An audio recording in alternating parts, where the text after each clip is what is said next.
Welcome, my friends, to YouTooSpain Live. This week, unfortunately, my regular fortnightly guest, our best mate Chris from Upsticks, is out of action. He's laid up after a brutal operation. Yeah, quite a nasty, big operation to repair his broken upper arm. It was completely cut through. So instead, I'm going to be doing something that I did a few weeks ago, which is bringing you the latest news from Spain and giving you my responses to that and anything else you'd care to ask me about. Literally anything. There's a challenge for you. So get yourself on the live chat now. Type in something. You don't even have to appear. Don't be scared. And let's have a chin wag. Or if you're watching the show back afterwards, not live, you can ask in the comments below and I will respond. You are all very welcome to YouTube Spain. Let's run that theme music and let's dance.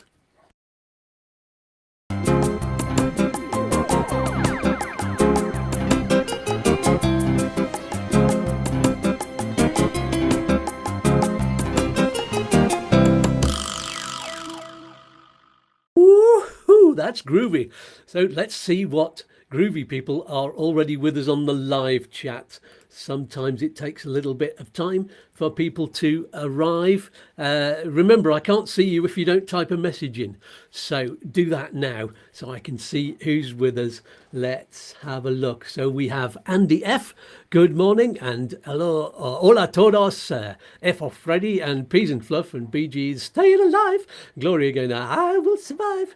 And TTFN that's from Anton Cares over in France. There we go, our lovely friends there. And while I'm waiting for other people to arrive and type in their messages, because there is a bit of a delay, 23 seconds, I counted it last week. So do send Chris a get well soon message either on the live chat over there, I think it is, or in the comments below. He's never missed one single YouTooSpain show before, whatever circumstances or hurdle has been put in his way. So he must be really ill for him to be out of action. And yes, he has been over the last week, but he's now out of the cast that he had on his arm. He's got metal stick in there with 12 screws, I think he said.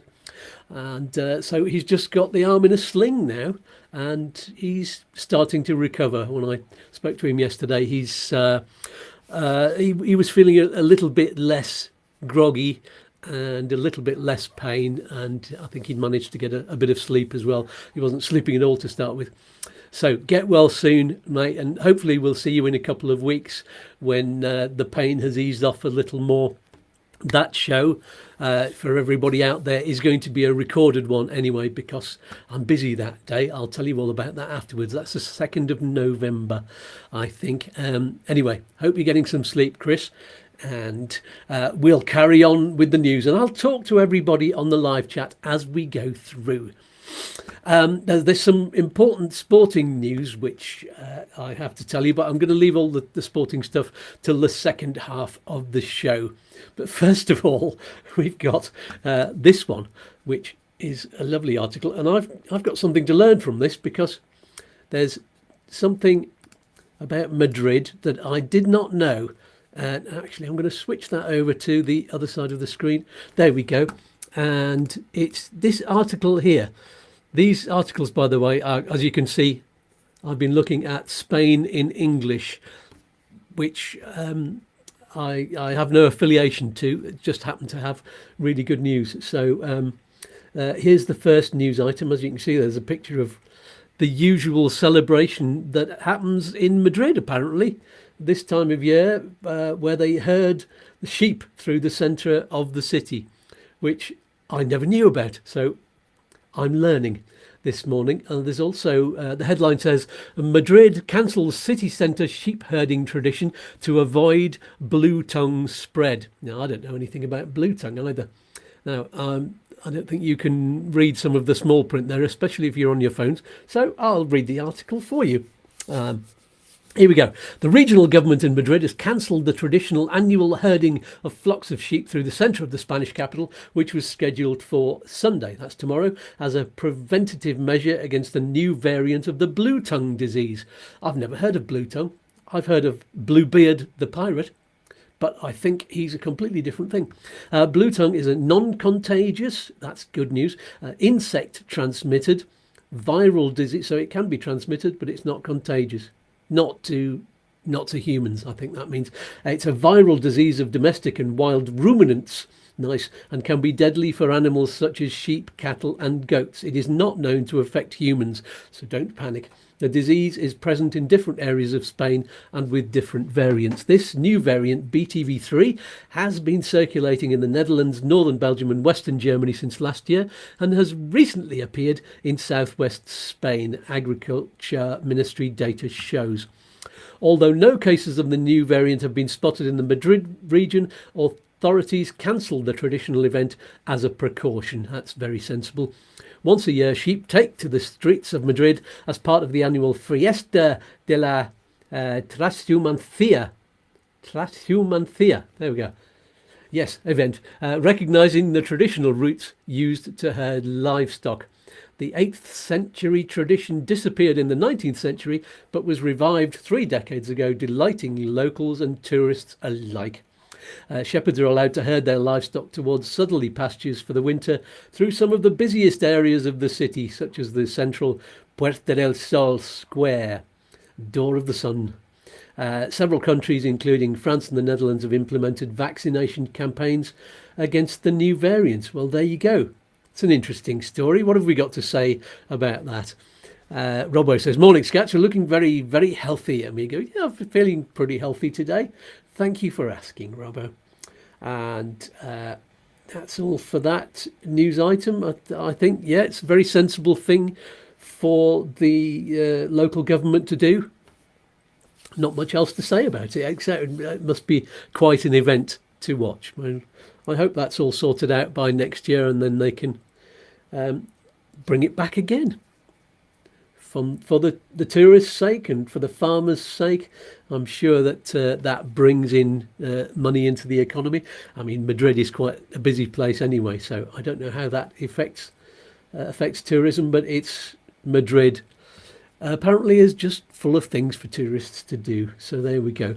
Let's go back to the main page there, and we'll have a look at this one here. I've actually got 2 news items about this particular subject. It's about housing, and it is to do with tourism as well, and also to do with people who foreigners who have second properties in Spain. So the headline goes, lack of affordable housing and threat of mass tenants strike puts pressure on the Spanish government. Now, this is interesting. I've never heard in the UK or anywhere else of tenants going on strike.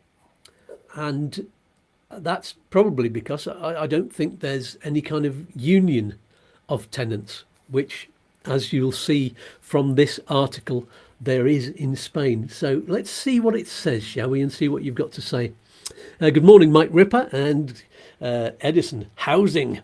Yes, it is a hot topic, and there have been protests this year. So let's go through this article and see what we think of it. Spain's acute housing crisis and high rental prices are together piling pressure on the minority coalition government of socialist Prime Minister Pedro Sanchez. Yeah, that's his party, the PSOE. As the measures he has so far adopted have yielded few results, while frustration boils over among beleaguered citizens. This is a tough topic because there are so many things that affect the amount of housing there is and the price of housing.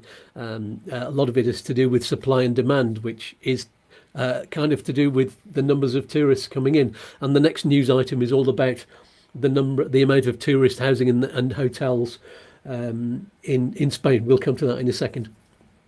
Thousands protested on Sunday in Madrid to demand more affordable housing amid rising anger from Spaniards who feel they are being priced out of the market.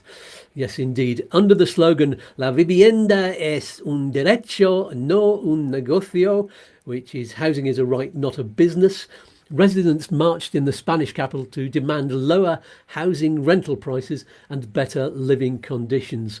12,000 people took to the streets, according to the Spanish government. According to the organisers, however, 22,000 protesters thronged central Madrid to vent their anger at spiralling costs and the scarcity of new homes, as well as threatening landlords with a rent strike. Interesting that there's a difference of 10,000 people in the estimates of how many people were actually on the streets. And that happens all the time, doesn't it? It's always the official figures are always much lower than the figures put out by the organisers of these things. Now, is it propaganda from both of them? Is it propaganda on one side? Or is it just, it's very difficult to estimate the numbers? Because there's nobody sitting at any kind of gate going, click, first, 1, 2, 3, counting everybody in.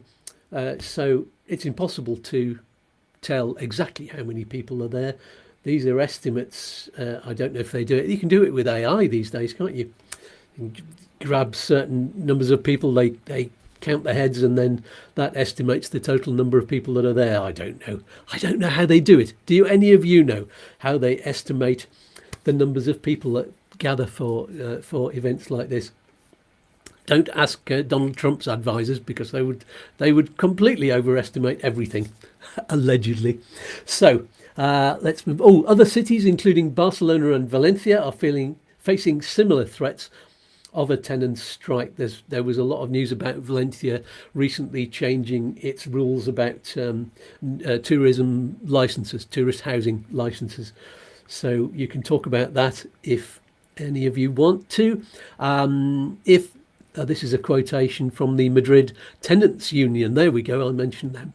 Excuse me. If one tenant stops paying, the problem lies with them. But if 10,000 tenants agree not to pay, the problem lies with the landlords and the governments that support them. Yes, it's the old adage of, the ants and the anteater. If the ants gather up in their tens and thousands and millions, then they're the ones with the power. So that is what the rent strike we are heading towards consists of. Say the Sindicato de I'm not even going to try and pronounce that, but they wrote this on X. That is Twitter in brackets. When are they going to stop putting Twitter in brackets after X? It's because X is just an unusual name, but whereas Twitter, it was obvious. There you go. Housing has been an unsolvable conundrum for successive governments in Spain. Yes, and you can see why, which remains scarred by a 2008 property market crash that accompanied the global recession. Yes, and that happened around the world. The price for a square metre for rent has soared by 82% over the past 10 years, according to online property platform Idealista. And you can lose weight apparently as well. Let's get rid of all of the adverts. So they're taking over the whole page, aren't they? Let's see what else it says. That increase comfortably outstripped average wages, which only creeped up by 17% in real time, according to Spain's National Statistics Institute, making finding a home mission impossible for low-income households. Compounding the problem is the dearth of social housing, which only, dearth is a nice word, isn't it? Which only makes up 2.5% of the total stock, compared with the EU average of 9.3%. Yes, that's not good. I remember that happened in the UK in the 1980s as there was the sell-off of social housing, of council houses, that was encouraged, and that has meant that ever since then there's been a lack of it. There's been a call by the present UK government to build a lot more, and they were going to relax a lot of the rules around that, but I don't know what's happened with that so far. So this crisis has dogged, another good word, Sanchez's government, which prides itself on defending the working classes, as tensions simmer with left-wing allies in parliament and exasperated citizens grow increasingly impatient. The majority of society has been paying for the housing crisis for too long, while a minority gets rich at the expense of their work. Quite right.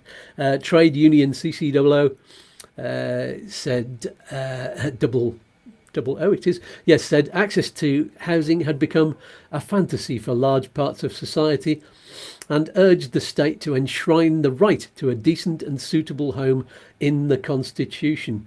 That would be interesting. The government introduced a landmark law in May last year that plans to boost social housing, cap rents in areas with the greatest market squeeze, and punishment for owners who leave their properties empty. But the legislation so far has failed to rein in galloping rent hikes. Yes, which hit 10.2% year on year between July and September, with peaks of 15% in large cities such as Madrid and Valencia. Difficult to keep a hold of these increases. The Bank of Spain says 600,000 new homes are needed by the end of 2025. Who's going to build them that quickly? To meet the population's needs, but estimates fewer than 100,000 are built each year. The law has also sparked a standoff between Madrid and some regional governments responsible for implementing it. This is one of the problems of having autonomous communities. Sanchez defended his government's record on Monday, saying it had increased resources dedicated to housing eightfold since he took office in 2018, but conceded magic wands would not solve the difficult problem. Of course, and I feel sorry. I don't often feel sorry for politicians, but this is a problem that is certainly Europe-wide happening at the moment, and I'm sure it's probably worldwide as well. He said housing would be the government's absolute priority and wanted to avoid a Spain with wealthy owners and poor tenants, announcing a housing package of 200 million euros for the young, which sounds like a lot of money, but probably isn't too much on a national scale. But there you go. The government recently announced the end of so-called golden visas, which still haven't finished, by the way, for that granted residence permits to foreigners who invest in real estate, who critics accuse of encouraging speculation in big cities. And it's also promised to crack down on the spread of short-let tourist apartments, which reduce the number of homes available on the market and accelerate the construction of new houses. So that's that article. Let's see what you've got to say about that. First one from Mike Ripper. What about all the Spanish who have second and even third homes? It is true that that is a problem too. Many non-touristy parts of Spain are ghost towns for 9 months of the year. Yeah, it's true that does happen in certain places. Fortunately, here in the village that I'm in, there's a lot of people who actually are resident here from immigrants. Let's call us immigrants, yes. And Mike says it's easy to blame the tourists for everything. Yes, it's a much bigger problem, as I've said, than just the tourists. But yeah, the tourists have been taking a bit of the blame for that. Get Me to Spain says, good day. Yes, come to Spain. And Yogi says, good morning, Skatz. Good morning, Yogi. I have some news. That Indian restaurant in Computer hasn't opened yet, and I don't think it's going to open until November. So we're going to have to find somewhere else to eat.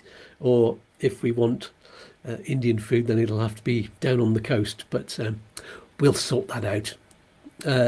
Send me a PM and we'll get that sorted. Maria Koo says, good morning. And Yogi says, 007. Aha. Jolly good. Jeff Clark says, buenos dias. And John without the H. Some landlords leave their properties empty because of tenants can become ocupas. What does that mean, John? Oh, occupiers? Yeah. Just explain that one briefly for us. Not quite sure that I completely understand. So let's have a quick bit of water while you're getting some answers there. Anybody else got anything to say about this? I'm going to move on to this second item, which is in a different paper, in the Business Insider for Spain, which talks about the explosion of tourist housing in Spain. Cheers, by the way. You can have a drink whenever you want. Yogi says, with all the restrictions that Spain are talking about putting in place, puts off potential investors. This is true. It's not just the supply and demand of property or the making prices go up and down. It's not just the numbers of tourists who are coming in. That anytime you put restrictions on anything, on on landlords, on anybody buying property, then it's going to put off potential investors, and that's other money coming into the country. Of course, you need the tourist money coming in, but you also need business investment.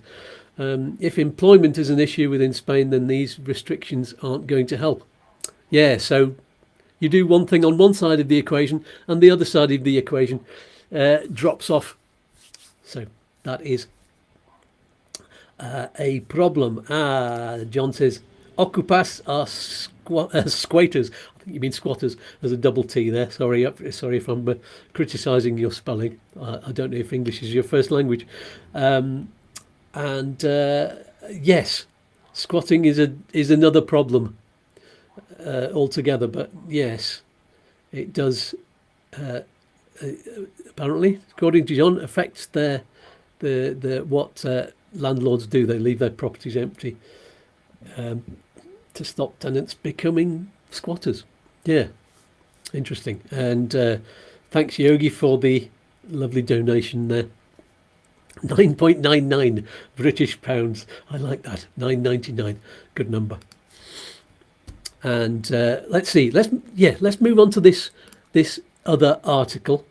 Yogi's in the gym as usual. Jolly good. He's on one of these running machines and trying to. I don't know how you're managing to type things in while you're running. That's very well done. And there we go. Oh, John's put a comment on there. Let's just put that one up now while we're talking about this.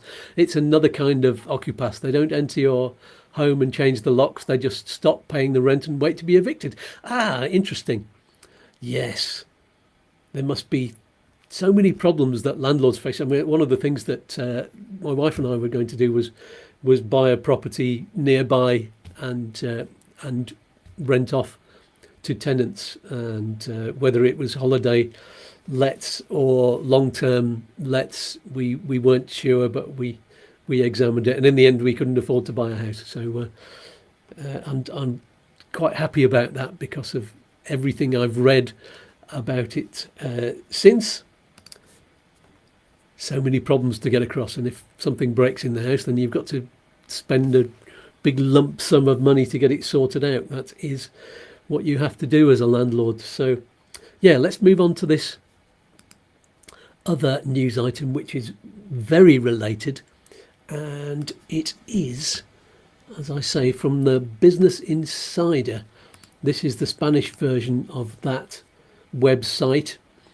And this one says, let me open that up, the explosion of tourist housing in Spain summarised in 3 maps. This is how they have eaten land to hotels.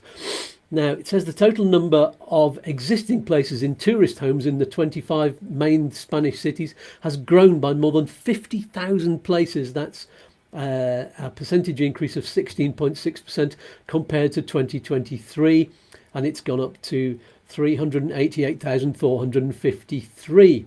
This increase is much more accelerated than that experienced by the hotel sector, which in 1 year has increased its places by only 1.6% to 420,736. The tourism sector has had a better summer than expected between July and September. The tourism GDP, gross domestic product that is, grew by 4.8% compared to 2023, with the generation of, now this says 77,156 million euros. That's 77 billion, I believe, according to Exceltur data. However, the fact that international tourism demand has skyrocketed does not translate into a greater hotel offer, but in a leading growth in places in tourist housing. That's the VUT in abbreviation.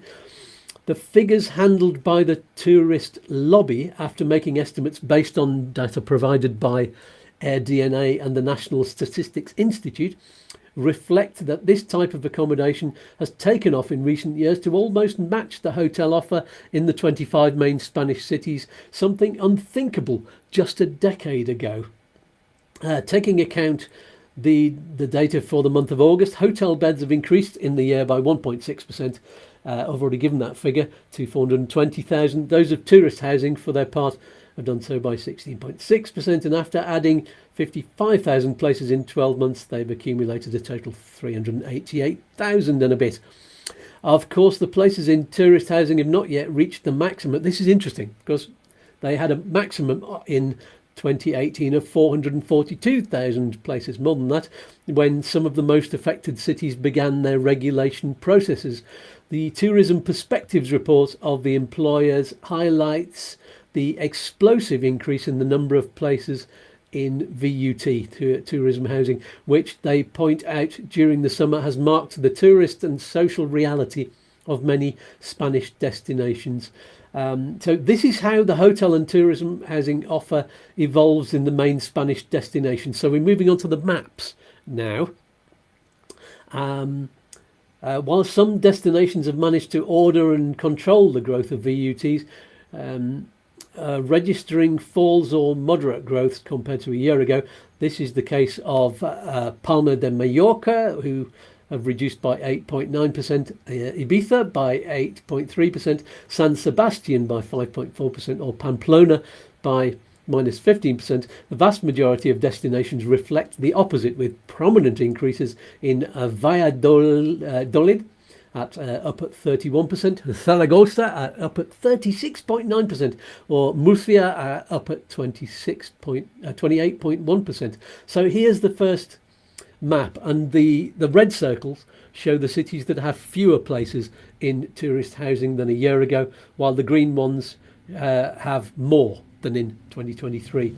And the size of the circle indicates the magnitude of that year-on-year variation. So as you can see, this is Zaragoza, one of the biggest ones. There's also Oviedo up there at the top of Spain. I've been there, very nice place. And yeah, they're up 26.6%. And they've got 4,237 places in tourist housing there. So as you can see, round the coast, Valencia, Alicante, Murcia and Almeria gone up quite a lot. Granada, Malaga, what's this over here? Cordoba, of course, and in Seville. And this is that's Madrid, and that's where Valladolid is. I didn't know that. You learn something new every day. And that's Toledo. So yeah, and hotels, on the other hand, this is the map for hotels. So as you can see, I mentioned the reduction in a few places there, including Gijón, that's how you pronounce that. Gijón. That's a difficult one. Lots of letters that are slightly different to pronounce in Spanish there. Yes, so slight difference, but that's Pamplona that's up on hotels. And San Sebastian. So unusually, it's all there in the north, and it's gone down in the south. I know that Valencia was in the news recently with the change in their policy, people having to renew the licenses on tourism properties more often and straight away. So that is interesting. Let's have a look, see if there's any comments come in. Yogi says tourism, put the teeth in, is one of the main pillars of income for Spain. They're shooting themselves in the foot by allowing articles like this to circulate and fuel bad blood. Yeah, I don't think they've got any control about what articles come up in the newspapers, as you can tell in the UK, because of what papers like the Daily Mail and the Express put up. And I'm not going to say what they've said about it, because they're the ones been spreading panic. Of course, there's been, when they talk about the protests that have been going on, and people being sprayed, it sounds like they're being sprayed with water cannons, whereas actually they've just got these little water pistols, and which they're shooting at tourists. And I think that was in Barcelona where they were doing that as part of the protest. Obviously not injuring people, but to make a point, which I think is a much better way of doing a protest. And if Spain were to remove tourism, Yogi says, as an income, the economy would collapse. It would certainly damage it quite severely. I think it's something like 12% of the, is it the GDP or at least income coming in. Meanwhile, Mad David is here with us. Good morning. Glad you could join us. So, have you got anything to say, David, about the lack of affordable housing and threat of tenants going on strike and the increases in tourism properties, which still seems to be going on in spite of the protests and some of the new rules that are coming in? So this article goes on with this. Tourist housing is responsible for 92% of the increase in the total tourist accommodation capacity of these three destinations, with the consequent impact on accessibility to housing and neighbourhood coexistence, which are affecting the growing social animosity against the sector, in the words of Exceltur. So, yes, interesting article that goes on a little bit. How many places in... Oh, this is the comparison between tourism housing and hotel places. And yes, so if you want to read that in detail, you can. That's on Business Insider paper. So let's just take that one off the screen. Oh, that's me back big on the screen again. I'm sure you want to look at newspapers rather than me. Do you like the new glasses, by the way? Tortoise shell. These are very focal. So if you see me doing this and looking at different angles, then that's why I'm looking at a different screen over here. So I've put it all in big letters so I can see it at middle distance. Anyway, Jason's Web. Good morning, Jason, sir. How are you doing? And John says, do you have to pay many months? Oh, that's disappeared off the screen. There we go. Did you have to pay many months in advance to rent your place? Well, interesting. When we got here, I'd only just put my money in the bank and not completely signed up for self-employment by the time we were looking around at houses. So when I went into estate agents to talk about getting a place to rent, we were prepared to offer months in advance and actually in cash, because we'd brought some cash with us. So we thought we'll do that as long as it's properly written down and contracted and everything like that. We weren't just doing a backhander with cash. So we actually put down 4 months rent in advance just to secure the place that we're in. But normally it's 1 or 2 months is something that you might expect to pay. But like we did, make sure you get that written down.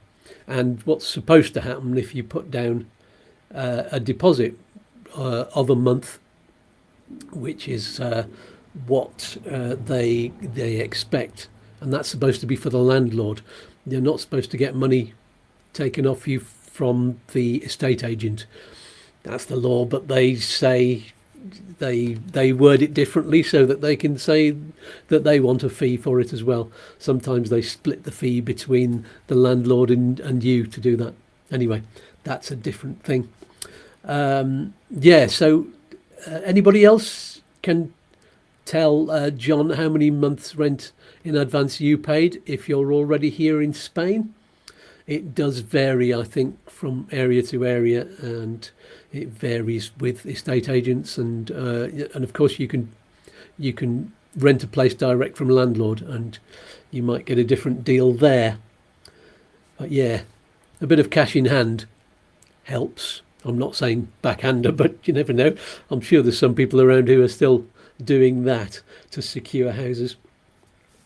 Thank you, Yogi, for complimenting my glasses. Yes, I think they make me look slightly more intelligent, and it's a very low bar there. There you go.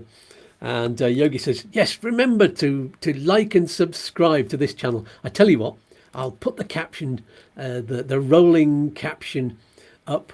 Here we go. And it says that. There we go. And John says, still looking for a place in Madrid. Good luck with that. Did you watch the live show last week, which was all about where I had a Madrid lawyer on the show? That was interesting. She was great. Jason says, I believe if Spain lowered the financial financial requirement, something going on there with auto correct, for the non-lucrative visa, they would get more working age Brits and others that could work in the hospitality sector where Spain is understaffed. Well, the non-lucrative visa is for people who are not working. So if they lowered the financial requirement for that, I don't think it would do it would have any difference at all on people who wanted to work. But I think if they could offer a short-term, seasonal, 6-month visa, especially for people working in the hospitality sector, that might help. But sadly, that wouldn't affect the housing, I don't think.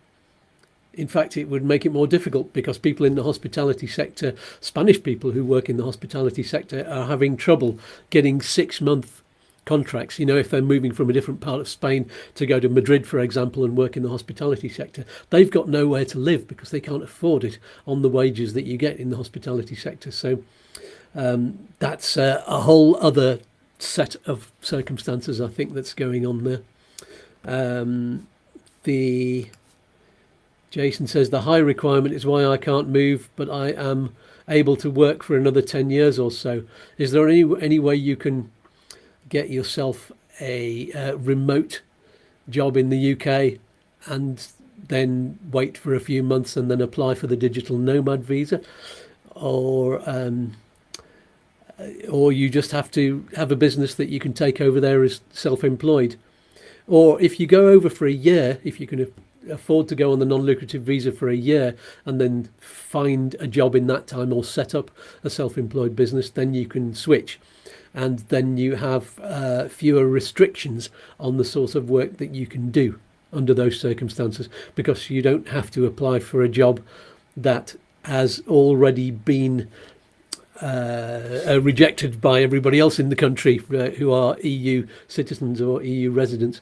Once you're a resident, you still have the same rights as other EU residents and citizens to apply for any kind of job. They don't have to be the specialist ones that you have to apply for if you're a third country national applying from outside of Spain. I hope I've explained that right. Yes. Good luck with that, Jason. It is a difficult one. I don't think they're going to change the financial requirements for the non-lucrative visa, because they want people who've got more than a certain amount of money to come in, and there are plenty of people coming in. There's not a shortage. If there were a shortage of people coming in to do jobs, then they might reduce the financial requirement on some visas, but not the non-lucrative visa, because they really don't want they don't want to have people going on welfare after not having enough money when they've been here for a few years. So that's my explanation. And Chris is here there you go, Upsticks to Spain. Hi all, late to the party. Sorry I couldn't be with you today. We'll be back soon. Great show as always, Skatz. Groovy glasses, F off Freddy and still alive. And everybody put up a message to say get well soon to Chris. So thanks for putting up a message there, mate. And yes, get well soon. How are you feeling? And Jason says, yes, but after 1 year you could work if you got a job. Yes, that's exactly what I was saying. And you can switch to a working visa if you've got a job in that time. You still have to get the employer to go through the process of getting you a working visa. So it's not the sort of thing you could do if you were going to get a bar job or something like that.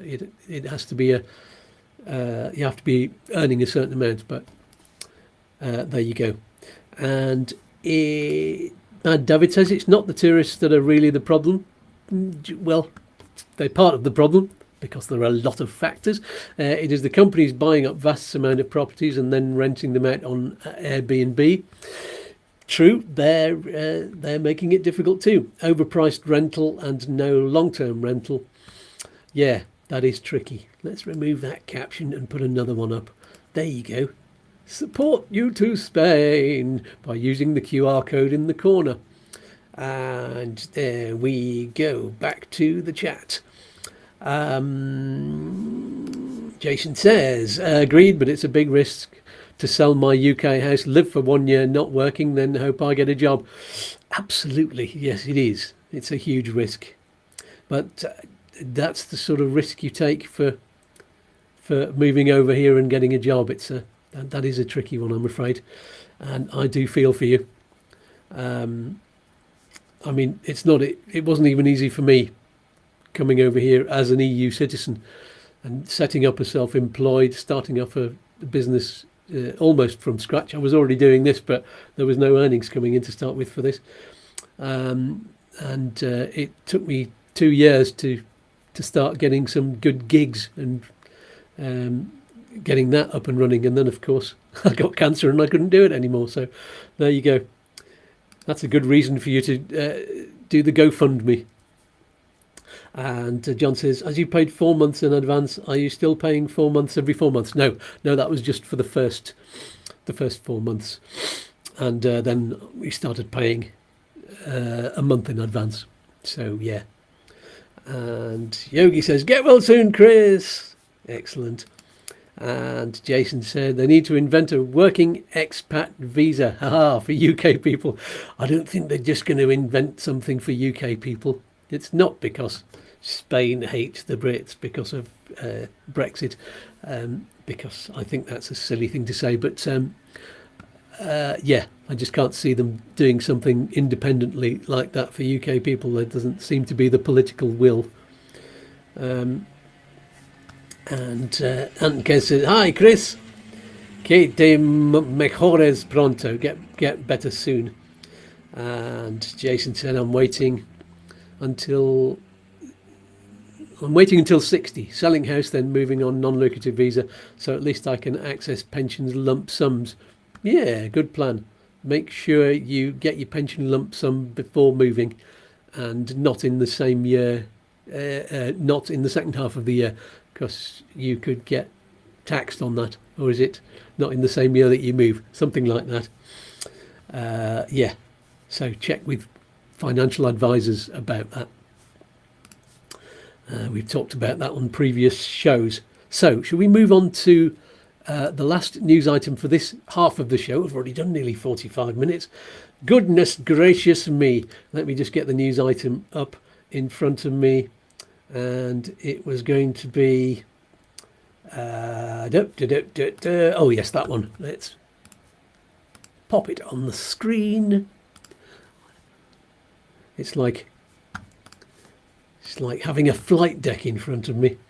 So they went, oh, let's get rid of the advert. We did close the advert. We want to see Pedro Sanchez, don't we? Yes, of course we do. And let's put me over there again, because it looks like I'm looking away from him if I don't. So, what does this say? Pedro Sanchez argues for Europe to be open and prosperous, not closed and poor.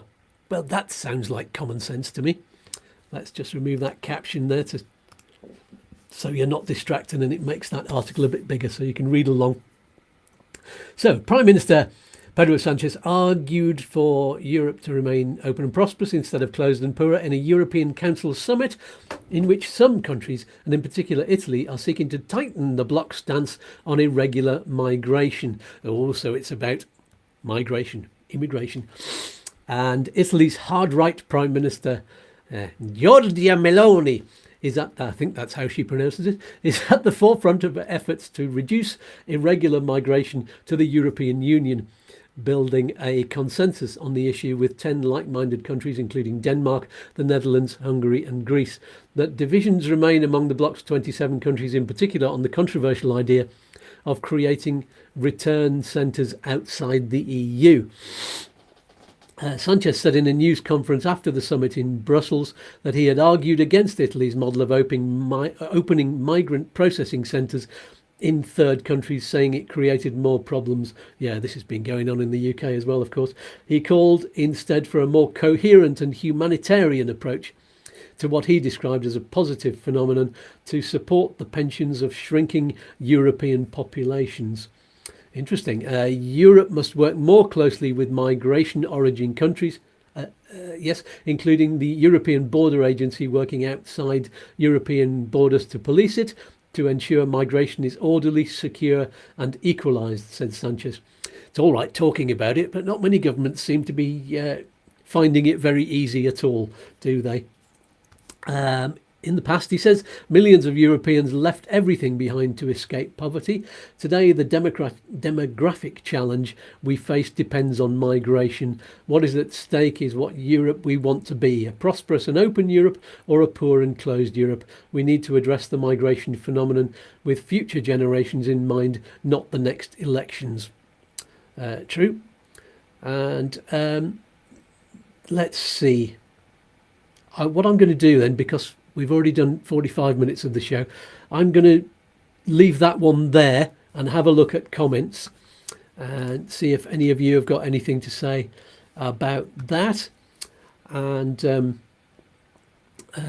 because, yeah, and then you can always go to Spain in English or lots of other newspapers and find out what they say on that. It's a huge subject, and immigration, there's so much anti-immigrant feeling that well, I think it's created a lot of the division between people and the extreme right and extreme left problems around the world. So it's a tough one.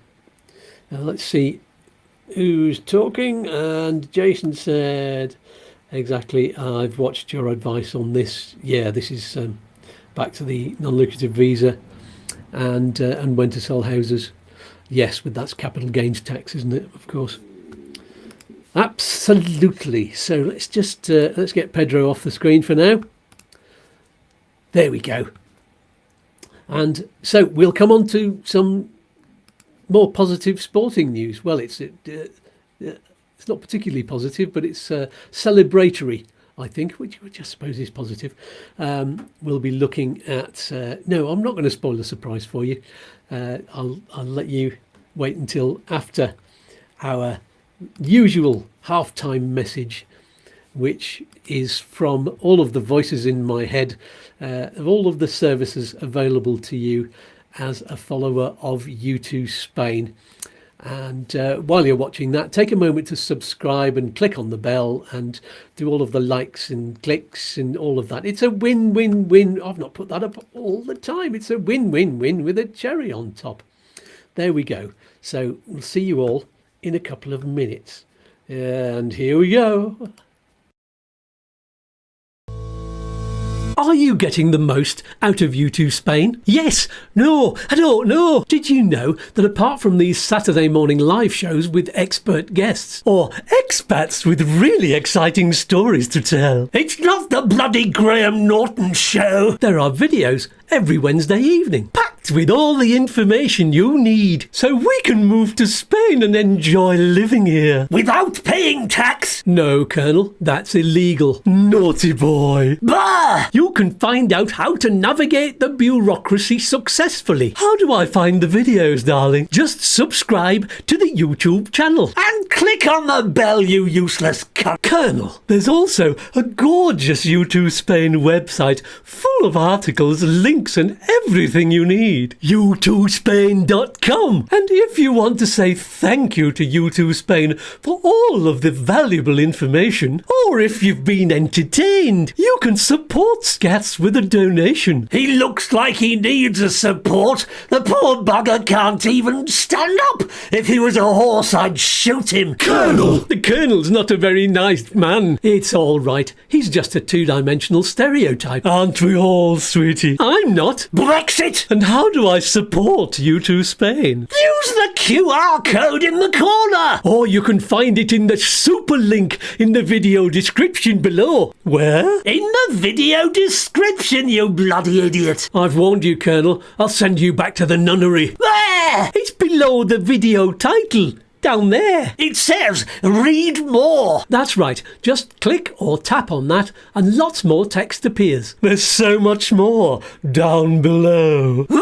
And don't forget the Facebook page and the YouTooSpain community group, darling, where you can talk to other people just like you. Oh, there's no one like me, sweetie. Thank goodness. Is that everything? There's a guest waiting to tell me things. Oh, I do like things. Where's Doogie Dog? I'm stuck behind a wall. Oh, sorry, Doogie. Follow my voice. Thank you, Master. Get back to the show. I need to go and punch some servants. Oh, Colonel. Back to Skatz in the studio. Well, yes, we are back. Thank you very much, lads. That was very informative. So we're going to move straight to another news. Actually, let's check on the chat first before we get to more news, because I noticed there's a message coming from Jen. Morning, Jen. And she says, it's my first live from Spain, having moved on Tuesday. Congratulations and welcome to Spain. I can't say living here yet, as I need to go back for my visa in January once my pension is in, using Chris for the visa and residency and Tony Romes for the move. Well, yes, all good. Both guests on our show, and thank you for doing that. Lovely. And she has a question. Can I ask? 1, do I need Padron? Yes, you will. Oh, is this? Let's read it all first, Skatz. Do I need Padron and or TIE card to buy a car in Spain? Just an NIE number, I think. Some people would ask for a confirmation of your address, so you'd need to be on the Padron for that. But I don't think it's absolutely necessary. That's a difficult one. I'm sure I've heard that some people have needed it and some people haven't. That's a very good question. I'll have to ask Chris about that one. And number 2, how many months bank statements do you need to present for renewing your TIE years 2 to 3? I think that's usually, is it 3 months or 6 months? We're going to have to ask about that one. We'll get an opinion of Chris. I don't think he's still online. Are you there, Chris? So TIE renew. Yes, how many years? I'm just going to write that down there, and I'll put it in the comments below afterwards there, Jen, for you. And if I forget, then please do ask that question again in the comments, because then I'll see it. I'll get a notification, and we'll get you the answers to that one. I don't want to give you the wrong answer. I think it's 6 months, but I don't know, maybe the renewal, and maybe it depends on where you are. Whereabouts are you in the country? So there we go. Yeah, let's find these sports items, because there's a particularly important one from my point of view. There, I need to find, where am I? We need to find the sports news. Here we go. I should have set this up during the break, shouldn't I? Silly me. Okay. Yes, 3 news items actually. Let's start with this one. This is interesting. Get rid of the advert. There it is. Right, now I can put it on your screen. So here we go. Spin you over to that side, and this says Coldplay are teaming up with Barca for the next El Clasico against Real Madrid. That's Barca are Barcelona, by the way. If you didn't know, I'm sure you do. If you're a sports fan, that's the Barcelona strip there, and they've got football shirts with the number 10 on there. There we go, with Coldplay. So it says FC Barcelona will wear special edition shirts with the logo of pop rock band Coldplay on their fronts for the upcoming El Clasico match against Real Madrid. There we go. It's not exactly huge news, is it? But I think it's interesting. The Hansi Flick's team, that's interesting. Hansi Flick, what a great name for a manager, will wear the shirts when it visits Santiago Bernabeu Stadium on 26th of October. Barcelona women's team will also wear them for a Spanish league game against Eibar on the 2nd of November. The club is also launching versions of the shirts for sale in limited editions. Proceeds will be donated to a project by the United Nations Refugee Agency and the Barker Foundation to help fight the impact of climate change in refugee camps in Uganda. Oh, that's nice. The emblem will appear, I don't mean climate change, is nice. I mean, it's good that they're fighting it. The emblem that will appear on the jersey is inspired by the band's 10th album, Moon Music, which was released on the 4th of October. A statement from Barker said, Coldplay is the most streamed British band of all time on Spotify, with 11 songs in the Spotify Billions Club, a set of tracks that has surpassed 1 billion streams each on the platform. There we go. So there's I can let you read that one on your own, and we'll move on to the next item unless anybody else has got anything to say. Jason has a question which is to do with the residency card. Is TIE resident card? It has to be renewed with a non-lucrative visa. Yes, the tarjeta, it's the foreigner's identity card, and yes, I think you renew it because your residence card has only got a year on it to start with, hasn't it, when you first arrive? So yes, it has to be renewed. So yes, I think that answers that one.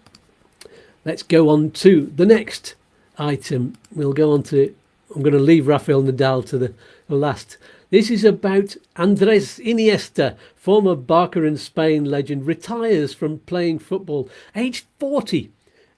How many 40-year-old football players are around in the top leagues? I don't think he finished.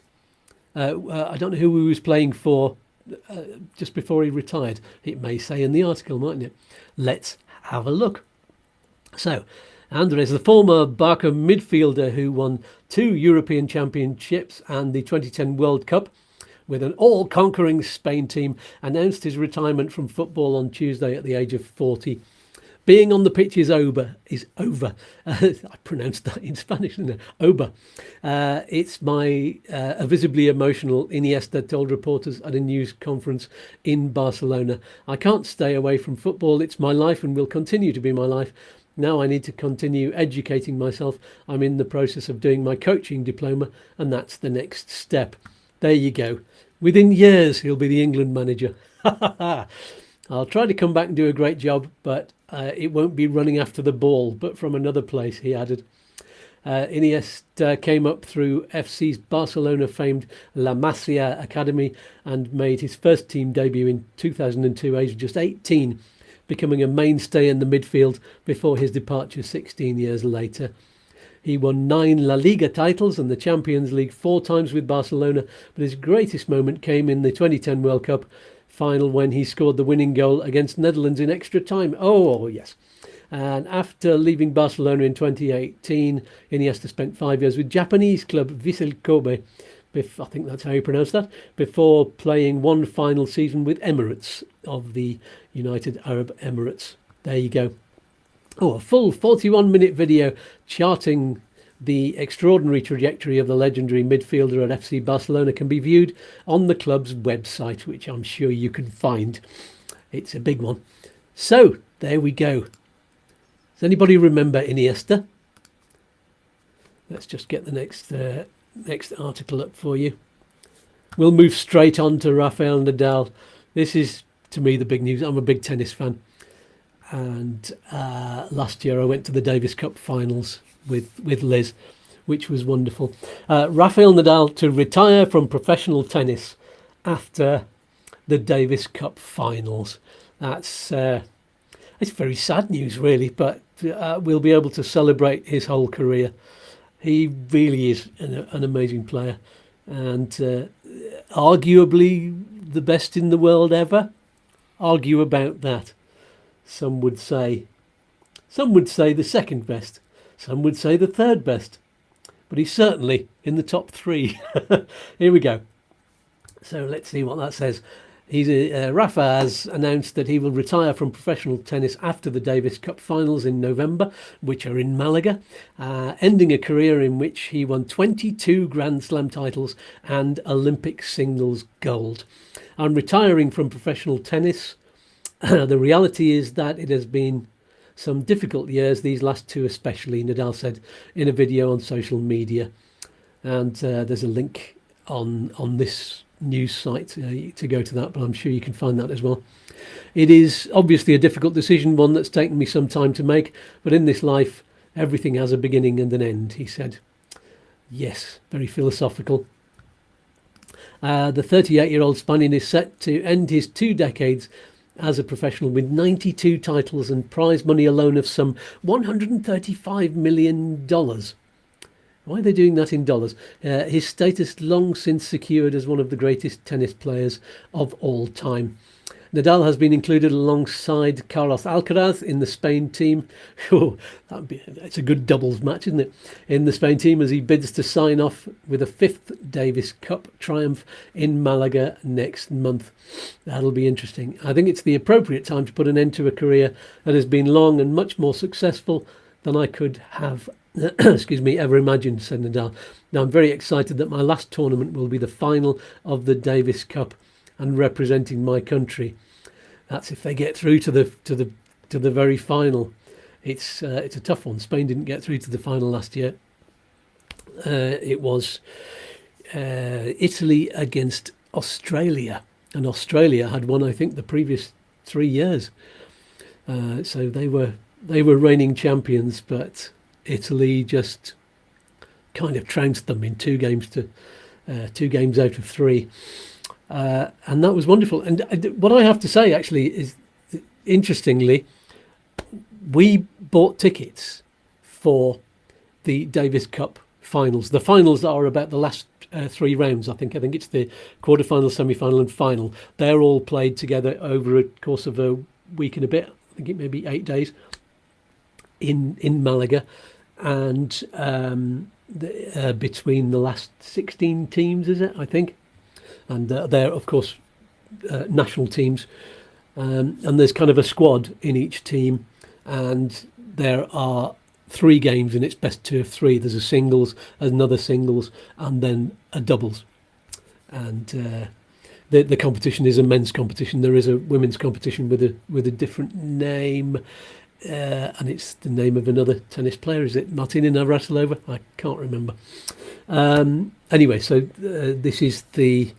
and yes, what I was going to say is that last year we got tickets in November. We were in November for the Jazz Festival, and we saw a building that had been put there down by the marina to sell tickets.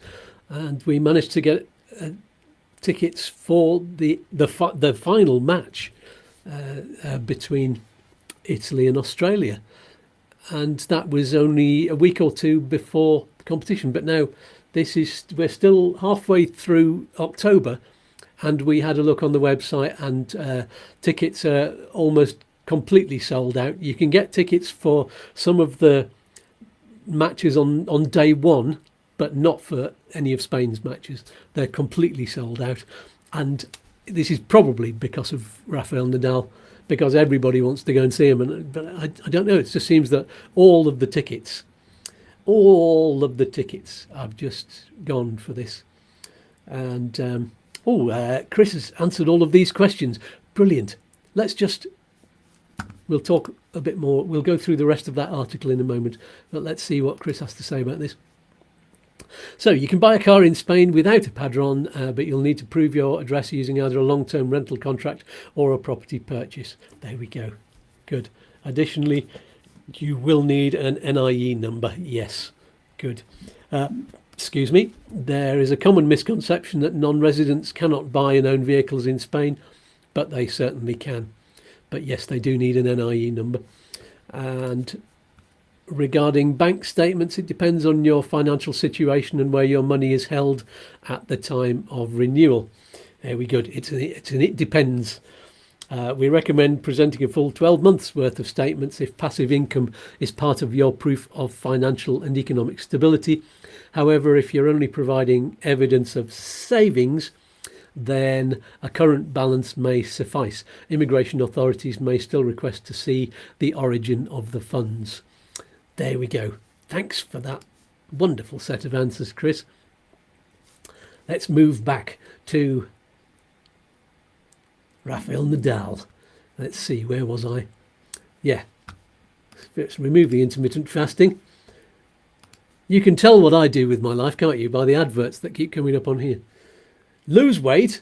They keep telling me to lose weight and do fasting, which is what I'm doing. So thank you for caring, Google. So here we go. Nadal. Which one of the top three is your favourite then? Everybody on here, obviously there's Djokovic, who's the only one of the three who's still playing. Novak Djokovic, and Federer is the other one. He retired 2 years ago, I think it was. It seems like 2 years ago now. And there we go. And obviously Rafael Nadal. So Nadal, if you were French, you would probably think that the best player in the world is Nadal, because, as it says here, Nadal dominated the French Open, where he won 14 of his majors. That's 14 out of 22. He wasn't quite as prolific in the other Grand Slam competitions, which are the American Open, Australian, and Wimbledon, of course. Let's see. Where he won 14 of his majors, his first arriving just days after his 19th birthday in 2005, his last in 2022, briefly making him the event's oldest champion before the record was eclipsed by Novak Djokovic a year later. On the famous crushed brick of Roland Garros, that's Paris's equivalent of Wimbledon, he lost just 4 times in 116 matches. He was also a 4-time champion in the US Open and a 2-time winner of the Australian Open, his first triumph coming in 2009, his second 13 years later. Nadal also won Wimbledon twice, in 2008 and 2010, even though grass seemed to be the surface most likely to expose any shortcomings in his game. Yes, interesting, because he's really fast and the ball moves faster on grass. So his 5-set victory over Roger Federer, remember it well, in the 2008 championship match, which ended in almost complete darkness at the All England Club, that's Wimbledon of course, is widely regarded as the greatest slam final ever played. And yes, I think I might agree with that. John McEnroe might agree or disagree, because the one against him and Bjorn Borg was pretty good as well. But yeah, anybody who says that McEnroe and Borg could have beaten any one of the top three is in cloud cuckoo land, I think, because tennis has moved on. They're fitter, the rackets are better. Everything is more scientific, technological, and just better. Sorry if those are your favourites back in the past, but yeah, these guys are amazing. And it has been said by none other than Djokovic himself and by John McEnroe that Carlos Alcaraz, the new youngster from Spain, who is now I think number 2 in the world, he has better everything than those top 3 had. Yes, according to John McEnroe, that was. He's got the best of all of the 3 best. So he could be dominating the sport for the next 20 years. We shall see. I'm looking forward to that. I'm definitely going to get to see him live at some point. Yes, so let's finish this article then. In his long rivalry with close friend Federer, who retired 2 years ago, I was right, he enjoyed a 24-16 edge. Nadal surpassed Federer's mark of 20 majors in Australia in 2022. He and Djokovic, the all-time leader with 24 men's Grand Slam titles, met 60 times with the Serb, just ahead by 2. An underpowered Nadal was swept aside by Djokovic in straight sets in their final meeting at this year's Paris Olympics. That's a shame. Nadal has not played since losing in the doubles quarterfinals with Alcaraz a few days later. Yes, it's a shame they didn't win that one. That would have been great. Despite his record-breaking career, Nadal was plagued by injuries. It's remarkable, isn't it, that all of those injuries that put him out of contention for so many different times, he still managed to win 22 Grand Slam tournaments and so many other of the smaller tournaments as well. Ankle, wrist, knee, elbow and abdominal problems caused him to sit out of 18 Grand Slam tournaments and withdraw mid-event on 5 occasions at the majors. Remarkable. Why are you not losing weight? And at the 22, he doesn't need to lose weight. At the 22 French Open, he admitted that his title charge would have been impossible without daily pain-killing injections in his foot. Yeah, you don't want to do that. He then underwent a medical procedure which required nerves in his foot to be burned to allow him to extend his career. The things that sports people do to keep going, and his determination is legendary. Many people would have given up, but he never did. However, the creaks in his body were getting louder. There you go. So, if you've managed to get tickets for Nadal, his very, very last game, nobody knows what day is going to be his last. But, depends on whether he gets through to the final or the semi-final. Whether his team does that, and which matches he's asked to play by the team captain, who is David Ferrer, I believe. And he was fantastic in his time as well. So, there's no knowing whether, if you've got tickets for certain days, there's no knowing whether you're going to be the one seeing Nadal's final match. But I'm going to have to watch it on the telly. So there you go. That will be emotional. So there we go. That's all the news we've got. Anybody got anything else to say? All we've got on there at the moment is Chris. Oh no, we've got Jen. Let's just remove that from the screen now. Jen says, my money is held in the UK and no passive incomes, just savings. Would the same advice apply? Let's see. Yes, I'm just seeing what Chris said about that. So if passive income is part of your proof, so it isn't. That's if it's a. Yeah, I think what he's saying there is it's you only really need 12 months worth of statements if you need to show passive income coming in monthly. So it's unlikely you'll need 12 months if it's just savings, because in some places, as he says, a current balance may suffice if it's just a big block amount of savings. And yes, that sounds right to me. I don't know if Chris is still on and can confirm that in the last few minutes. Maybe we'll put that in the comments below. So there we go.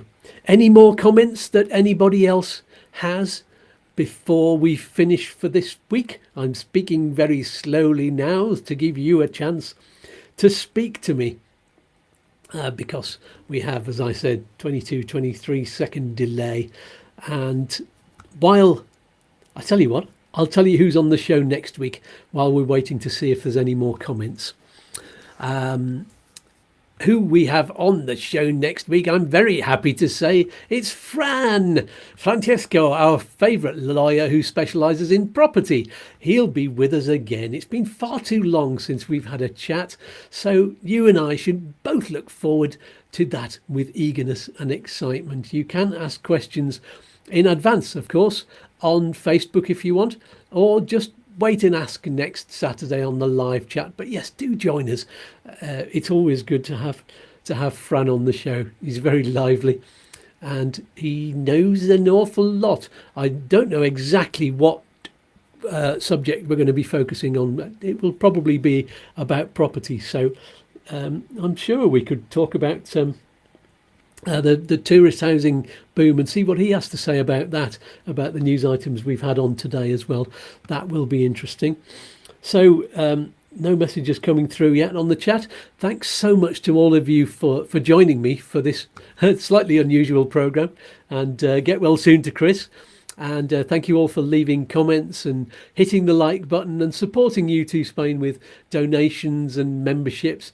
It's all very, very much appreciated. And I will see you either on the midweek video or live next Saturday morning at a regular time of 9 o'clock if you're in the UK or Ireland or Portugal. Do you like the background, by the way? Hope it's not put you off all of this, the world spinning, which I hope it continues to do. And oh yes, forgot to say, it's 10 o'clock if you're in Spain or Central Europe on Saturday mornings. And so that is all for this week.